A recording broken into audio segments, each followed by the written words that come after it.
On April 5th, 2018, a young man named Luis Hernandez sat inside of a small stone shack with a metal roof on a rural property in northern Venezuela. Luis was a painter, and for the last year or so, this shack had doubled as both his home and his art studio. The walls were all adorned with all of his beautiful and most prized possessions, his artwork. He mainly painted really dramatic-looking portraits in very bold colors. In fact, when he was actually doing his painting, on one wall there was this face of a man he had done, all in red, and then on the left, on the other wall, was this woman's face, all in blue but with bright red lips. And these paintings were both so intense that at times, as he was doing his work, it sort of felt like they were both looking at him. But on this particular day, as Luis sat in the middle of his shack working on his latest project, he put that weird thought out of his mind and just focused instead on getting this done. And when this portrait was done, Luis kind of sat back and took it all in, and he couldn't help but feel a bit emotional. Because this project, it was different than any other he had ever done. He was doing it as a way to cope with a big crisis in his life. So this shack where Luis worked and lived belonged to Luis's boyfriend,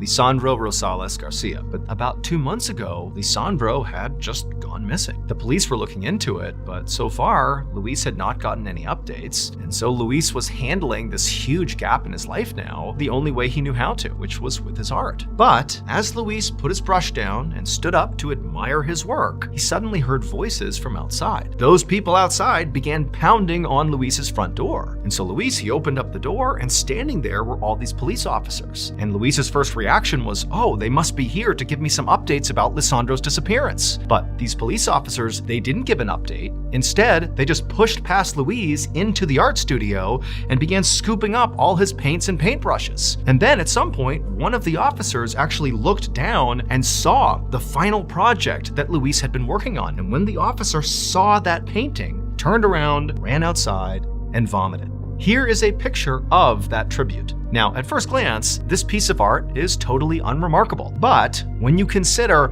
the types of supplies that Luis used to make this particular piece of art, you'll realize how horrifying this image actually is. It would turn out Luis was not just a painter. He was also a serial killer.